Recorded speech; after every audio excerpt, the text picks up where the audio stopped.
പലരും ജിഷിൻ പുറത്തായ ഒരു വാർത്ത കേട്ട് ഞെട്ടിയിരിക്കുകയാണ്. ജിഷിൻ പുറത്താവാനുള്ള പ്രധാനപ്പെട്ട ഒരു കാരണം നമുക്കതിലേക്ക് വരാം. ജിഷിനെ കൂടാതെ പുറത്തായിരിക്കുന്നത് അഭിലാഷാണ്. എനിക്ക് തോന്നുന്നു വൈൽഡ് കാർഡ് 5 മത്സരാർത്ഥികൾ വന്നിട്ടില്ലായിരുന്നെങ്കിൽ നേരത്തെ പുറത്താവേണ്ടുന്ന മത്സരാർത്ഥി തന്നെയായിരുന്നു അഭിലാഷ്. അതുകൊണ്ട് നമുക്ക് അഭിലാഷിൻ്റെ കാര്യം മാറ്റിവെക്കാം. അത്യാവശ്യം മികച്ച രീതിയിൽ കിച്ചണിലായാലും എല്ലായിടത്തായാലും അത്യാവശ്യം നല്ല കണ്ടൻറ്റൊക്കെ കൊടുത്ത് മുന്നേറിയ ഒരു മത്സരാർത്ഥിയാണ് ജിഷിൻ. പിന്നെ എങ്ങനെ ജിഷിൻ പുറത്തായി എന്നുള്ളതൊക്കെ പലരും പറയുന്നുണ്ട്. ഒരു അൺഫെയർ എവിക്ഷനാണ് എന്നൊക്കെ പറയുന്നുണ്ട്. അതുകൊണ്ട് തന്നെ നമുക്ക് എന്തായിരിക്കാം കാരണം? നമുക്കറിയാം ആദില, ആര്യൻ ഇവരൊക്കെ എവിക്ഷൻ പ്രക്രിയ നേരിട്ടിരുന്നു ഇത്തവണ.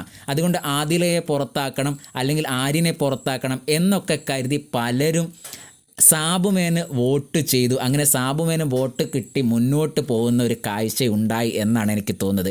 അതുകൊണ്ട് തന്നെ ജിഷിൻ നേരെ ബേക്കോട്ട് വന്ന് പലരും വിചാരിച്ച് ജിഷിന് അത്യാവശ്യം വോട്ടൊക്കെ കിട്ടും, അതുകൊണ്ട് ജിഷിന് വോട്ട് ചെയ്യേണ്ട, നമുക്ക് ബിന്നിക്ക് വോട്ട് ചെയ്തേക്കാം എന്നൊക്കെ കരുതി ആദിലേനെ അല്ലെങ്കിൽ ആര്യനെയൊക്കെ പുറത്താക്കണം എന്നുള്ളൊരു വാശിയോടുകൂടി പലരും വോട്ട് സ്പ്ലിറ്റ് ചെയ്തു. അങ്ങനെ അതിൽ ജിഷിൻ പെട്ടുപോയി, ജിഷിൻ പുറകോട്ട് പോയി. ആ ഒരു കാരണത്താലായിരിക്കാം ജിഷിൻ പുറത്തായത് എന്നാണ് എനിക്ക് തോന്നുന്നത്. എന്തായാലും നിങ്ങളുടെ ഒരു അഭിപ്രായം നിങ്ങൾ കമൻറ്റായി രേഖപ്പെടുത്തുക.